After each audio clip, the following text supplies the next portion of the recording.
This is Small Business Big World, our weekly podcast prepared by the team at Paper Trails. Owning and running a small business is hard. Each week, we'll dive into the challenges, headaches, trends, fun, and excitement of running a small business. After all, small businesses are the heartbeat of America, and our team is here to keep them beating.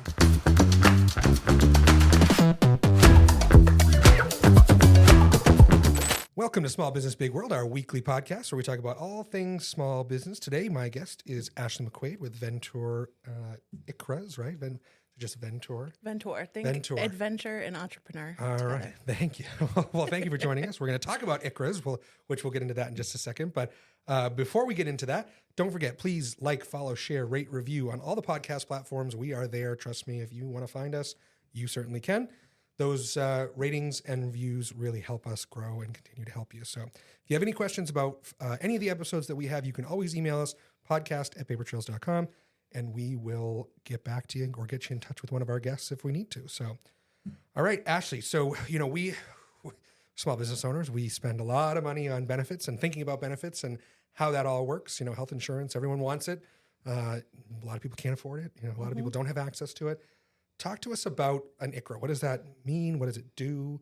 What does that look like in terms of, an alternate way of providing benefits to your employees? Yeah, so ICRA stands for Individual Contribution Health Reimbursement Arrangement. That's that fun little acronym. Yeah, it is. So ICRA is legislation passed in early 2020. We were actually founded later, 2020. So it's been around for a bit, but really just exploded within the last probably year.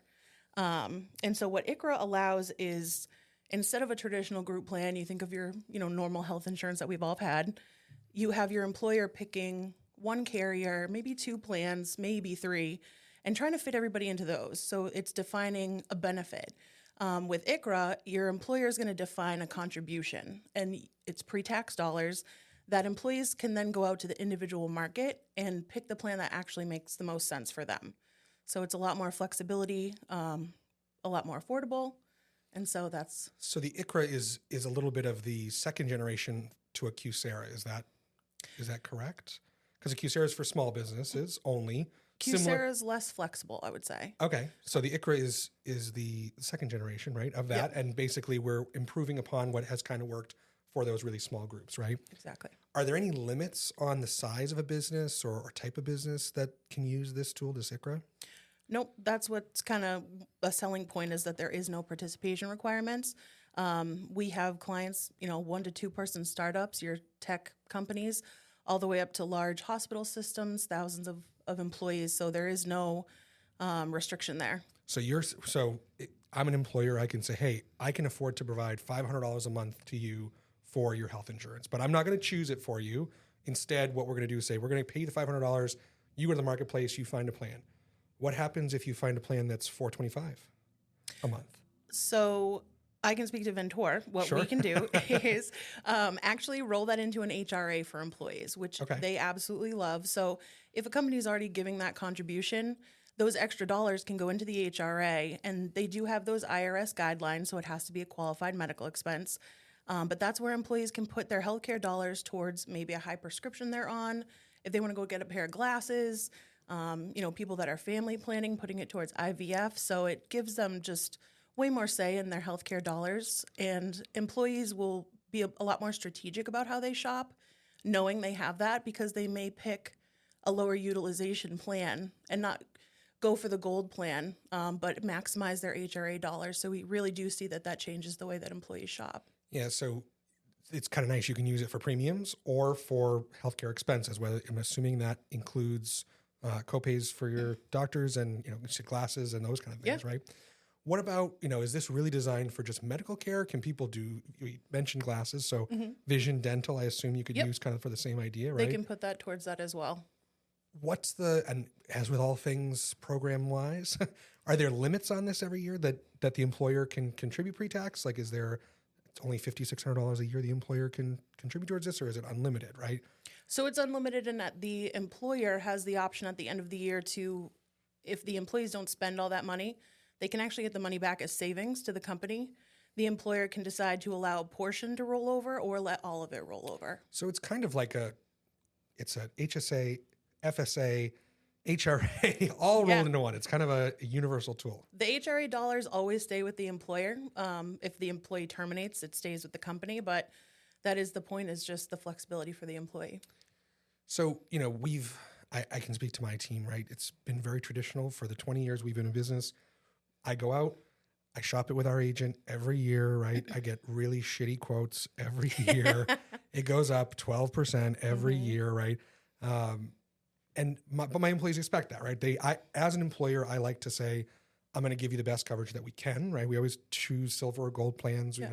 We give a couple options. I don't want people on crappy plans. So I think it's always worked for us.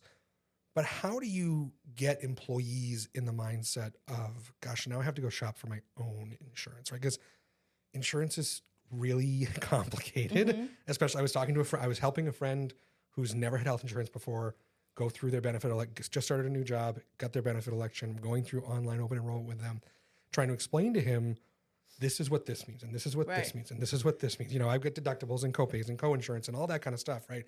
How are you getting employees to think that way, right? So that they understand what they're buying?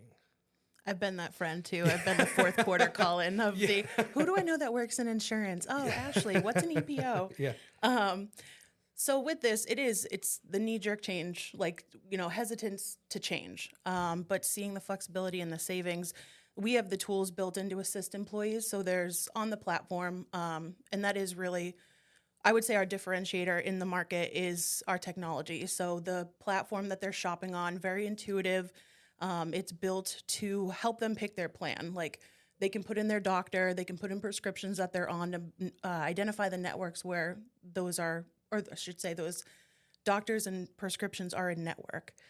We also have live licensed advisors. They're all part of our team, US-based Ventura employees, licensed advisors to help them pick their plan. So that's really good. I mean, I just think about my employee population who we're in payroll and HR. So we're a little more versed in this than, say, my father owns a restaurant across the street where his line cooks have no idea, right? Like, gosh, I want to go to the doctor, pay my $50 and go home, right? So I think, teaching the employees those kind of things is really important going through these. And I'm assuming when, you're seeing your clients go through this, there's a big education push, couple of launches, couple of, demos and trainings and things like that. To really help figure out, what that is working on. Like, what are you seeing employers contribute? Is it, does it range, or is it, if I say, hey, or how are you helping employers determine how much they should be paying, I guess is the question that I would ask. Because if I said, well, gosh, I'm paying $1,000 a month for my employees today, sounds great. I'll just give them $500 and they can go on their way. Well, can they expect to get good coverage for that $500? Or do I need to be putting more in? Or how does that conversation go? So with ICRA, there's two ways to fund it. There is the flat dollar amount where you give everyone the same amount and that's it. But we encourage a percentage of a plan, like say 75% of a silver plan, because that way you're giving everybody the same purchasing power, but they still have the flexibility to say, okay, I want silver, I'm going to pay that 25% my employer doesn't cover. I want gold, I'm going to pay a little bit more out of pocket. Maybe I pick a bronze, I never go to the doctor, and I'm going to maximize that HRA dollars that we talked about, our health wallet.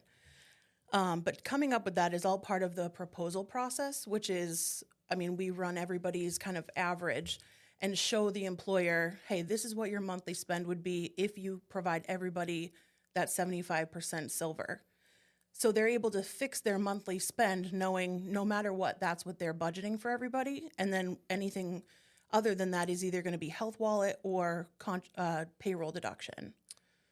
So I'm thinking of the scenarios that I think through when I'm buying insurance or when I'm selecting insurance for our team. What if, we talked about, so say you quote 75% of a silver average, right? Well, we know that health insurance generally is more expensive for an older population, right? Mm-hmm. So is it going to come down to a point where, gosh, you're 60 years old, I gave you X amount per month, but you can't find a plan that's affordable, right? Does that ever happen? Because again, we know for a 25-year-old, it's a lot less than it is for a 60-year-old. And I know my employee population tends to be a little bit older, and that's why I spend so much on insurance every year, which is fine. But Just thinking through that scenario. So that's why we would encourage the percentage, because a flat dollar amount, obviously like a 27-year-old, $500 is going to cover way more of their premium than someone 57, because the rates on the individual market are age banded and based on where you live. So for that reason, the 75% is more equitable because it's 75% of a silver plan, whether that person's 27 or 57. So no matter what coming out of their paycheck, it's still only that 25%. So it levels the playing field a bit. Okay. All right. I guess that's a good idea. So it's not, so it doesn't have to be consistent among everybody, right? You could say, you could do like kind age of age bands. band it, right? Yeah. So you could say, gosh, if you're 60, I'm going to give you a little more. If you're 25, I'm going to give you a little. I was going to say that kind of goes into the classes that are allowed with ICRA. So there are 11 classes set by the IRS. And so they're non-discriminatory. They're totally compliant, but there are ways that you can vary the contribution or even vary like who you're offering the ICRA to. So the most popular, I would say, are full-time, part-time, hourly salary, and where the employee, based on the employee, where they live. So if you had employees in Maine, maybe the rates aren't as competitive as New Hampshire. So you give your employees in Maine a little bit more. Same thing with maybe part-timers who are usually left out of the conversation. Maybe you're giving them a flat $100 as like a recruiting and retaining strategy. Same thing with seasonal or temp, like I was thinking about up here. You've got a large population of seasonal workers that come up here. Like this could be really meaningful for that restaurant, that you were talking about, to be able to offer them benefits and attract people. So does the employee have to prove coverage to you? Or I mean, if you say, hey, I'm going to give you $500, do they have to prove that they did something with that? Is that what the administrator does? Yes. So that is, employees are only eligible for those dollars if they're purchasing an ICRA. So it's not like, hey, if I'm waiving, I don't still get the $500, which would be cool. But that is part of the benefit of working with the ICRA administrator, is that we're making the direct payments on behalf of the employees. Okay. So as a owner, we would bill you once a month for everybody's premium. Anything you're withholding, or you're contributing rather, anything they're withholding from paychecks. And then we actually make the payments directly to carrier. So that was going to be my next question, right? So if an employee, you say we're going to give you $750 a month, the employee goes and chooses a gold plan, you could, and it's $1,000 a month, you could deduct pre-tax that $250 from the employee and to contribute. Is that fair? Okay. Yep. Sounds like a bookkeeping mess. And I'm an accountant. That's all our engineers and product. Like some of our Slack channels, I'm like, I don't even know what they're saying, but they're all brilliant. They all handle that. No, I can see how it works for sure. And that was going to be my question is, can employees contribute pre-tax to additional premiums or costs, which sounds like it can, which is really cool. So that's awesome. So what, we talked a little bit about the culture of this product. And, when we were talking earlier, you mentioned some states are a little more advantageous than others for this. Or, we're in New England, right? You said New Hampshire's might make more sense than someone in Maine. Is that, what's that all about? Yeah, so I have said that, and I'm upfront that there's certain states that are more hospitable to ICRA than others. Like Vermont, for instance, the rates just aren't as competitive. I would say overall, like on the individual marketplace, on the individual market, right? Okay. Versus like a group. There's also more narrow networks, which I think as this continues to be really popular, we'll see carriers release plans for the individual market, so those will widen. But for instance, like in New Hampshire, there's no PPOs available on the individual market. So you're an HMO, which a knee-jerk for an employee might be, well, what if I want to go to Boston for treatment, right? Right. If it's an emergency, you still can, but you don't have that option on the individual market. You'd be on an HMO. So that's all part of the discussion with the employer, like looking at your employees and being upfront and having the conversation about their needs. Yeah, and certainly, for me, again, that HMO is always like, that's the scary 3-letter, acronym for me. I never want my employees to be in that kind of program, right? Our benefits person gives me options every year. I'm like, I don't even want to see the just save it off, right? Because again, I've always had a PPO. It's always the most friendly. It's always the most flexible. And again, I want to provide good coverage to my team. So that's certainly something to think about. And in Maine, the PPO is available. You guys have, I think, over 200 plans available up here. Which sounds pretty great. Yeah. So what about those what are you seeing the seasonal businesses do? So say you're, gosh, I'm a restaurant that's open seasonally, May to October, whatever, that's the main season, right? Are you seeing employers offer ICRAs for that time period? Say, hey, go out, buy, at least you have coverage for the summer, or do they work that out so that they get the reimbursement all year? How are people working on that? So that would be if the employee is keeping the coverage, all the individual plans, they stay the same price. So if an employee leaves, they don't lose their coverage. They would just take over the payments and pay for it directly. Okay. So they could keep their insurance year round. So you're just offering the subsidy, so to speak. Sorry, keep hoping that's okay. That might just be, so when I was thinking about it, I was like, you might have employees that live in state and keep the coverage because they're here anyway. Sure.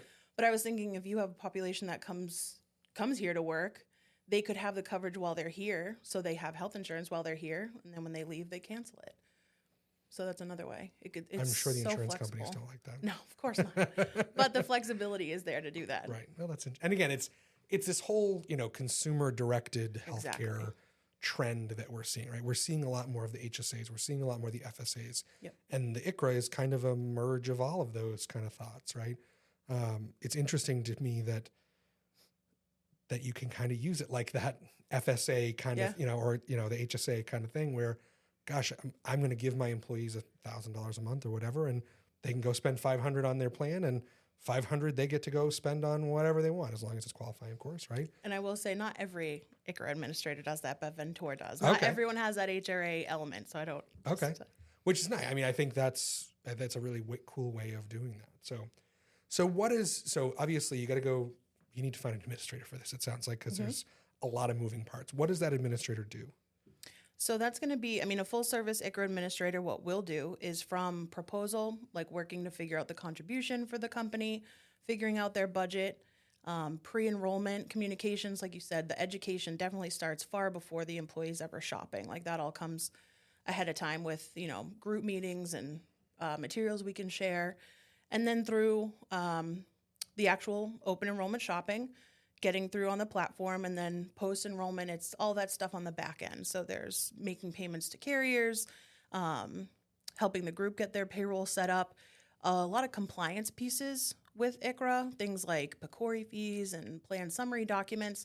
So we manage all of that. And then probably the biggest piece that all ties it together is the customer support throughout the year. So this is really where a group can see kind of taking that administrative lift off of a company, because these are all individual plans. You could have, employees on 6 different carriers across 40 plans. They're coming to our team to assist them. So if they have a claim that goes sideways or they need help with a pre-authorization, we're supporting them throughout the year as well, not just during open enrollment. What about ACA and ACA reporting? Is this ACA compliant, right? We know employers with 50 or more FTEs have to be providing insurance.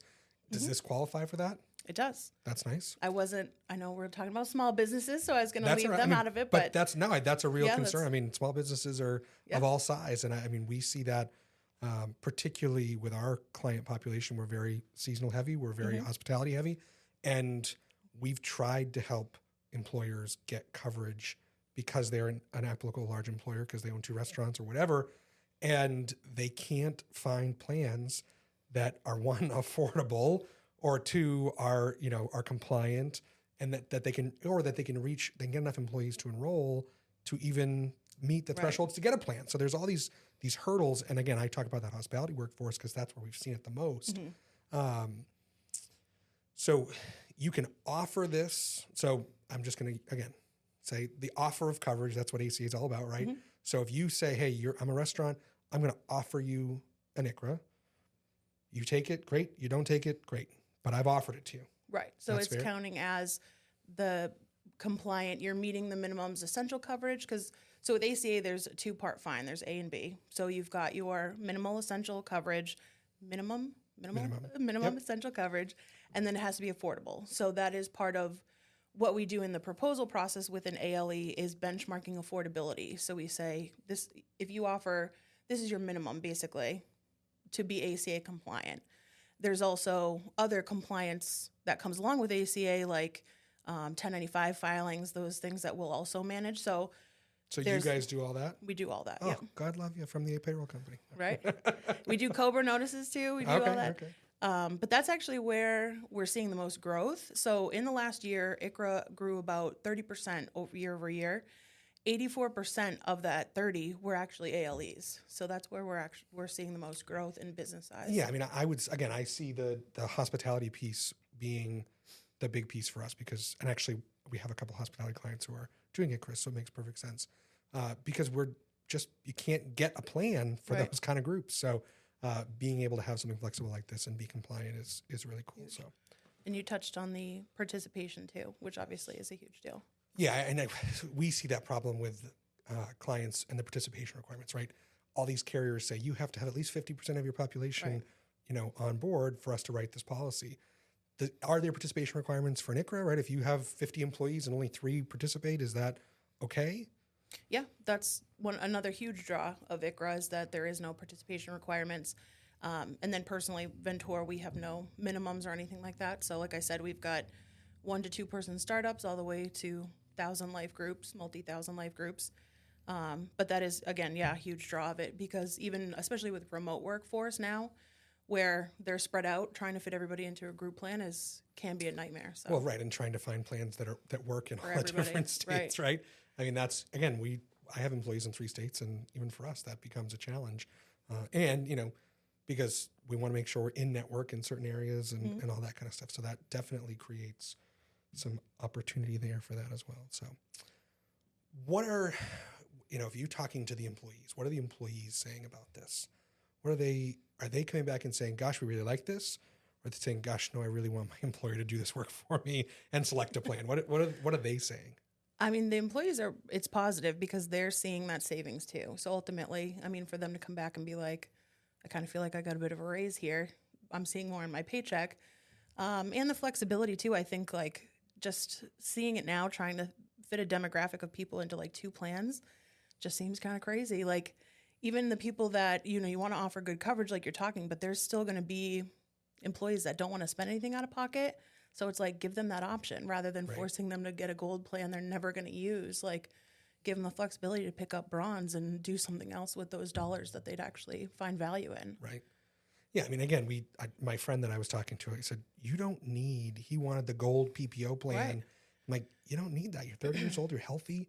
You want to go to the doctors every year, go for a little bit higher deductible. Right. You can afford to pay that deductible if you need it, but don't pay that out of your check every week because you're never going to use it likely. Right. Now, if your health situation changes, maybe that's a different conversation, but don't go pay, $150 a week for a plan that you don't need. Because that's the mentality. It's the like, just in case. Right. And then it's like, you look at the max out of pockets and it's like, it's the same, almost this, I won't say it's the same, but it's very similar between like the silver and gold, but it's like, you're paying that much more for the gold. Right. Right. That mentality. And again, I, as an employer, I have that hard conversation with myself every year saying, I want to make sure I'm providing good plans to my employees. I want to make sure that if something happens to them, God forbid, they need to be in the hospital for a week, that they're not going to come out with $100,000 bill and a headache, all these issues and whatever. Right. So I think that's certainly on my, again, I want to be a good employer. I want to be providing that. And I think culturally as a society for a long, long time, right?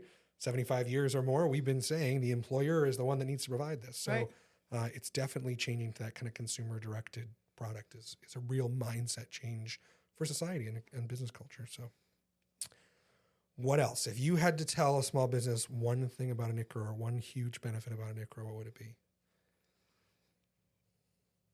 I mean, it's the whole package. It's the savings, it's the flexibility, and when you were talking about being an employer and wanting those good plans, like that's been something that's really been nice to see. That's not everybody that's like, what's the cheapest? Like, you know what I mean? Employers really, the majority that I've saved significant money are reinvesting. Like they're increasing their contribution, say from 50 to 70%. So that's been really positive. But yeah, I truly believe it's the healthcare of the future. All right. Healthcare of the future. You heard it here. If people want to get in touch with you, what's the best way? Either you or the company, Ventor, or whatever. It's social, email. What's the best way to get in touch with you? Yeah. Our website, venteur.com, venteur.com. We just released under resources a statewide, it should say state view. And you can go on, you can actually see how many plans are available in each state, the carriers, sample rates. We've added a lot of enhancements to our website. I'm on LinkedIn, Ashley.McQuade at Ventor.com. There you go. Awesome. Well, you heard here, the healthcare of the future, ICRA. Right? No, ICRA's, we're seeing a lot more clients doing this, so it's definitely something that is really intriguing, and I think we're going to have a conversation after this about that. So, well, good. All right. Well, thank you for joining us. Don't forget, like, follow, share, rate, review. We are everywhere you get your podcasts. We're on all the social media networks. Remember, if you have questions for us or can't remember Ashley's email, podcast@papertrails.com. We're happy to get you in touch with any of our guests, especially Ashley as well. So thanks so much for listening, and we'll see you next week. Thanks for listening to this week's episode of Small Business, Big World. This podcast is a production of Paper Trails. We are a payroll and HR company based in Kennebunk, Maine, and we serve small and mid-sized businesses across New England and the country. If you found this podcast helpful, don't forget to follow us at Paper Trails Payroll across all social media platforms, and check us out at papertrails.com for more information. As a reminder, the views, opinions, and thoughts expressed are the hosts and guests alone. The material presented in this podcast is for general information purposes only and should not be considered legal or financial advice. By inviting this guest to our podcast, Paper Trails does not imply endorsement of or opposition to any specific individual, organization, product, or service.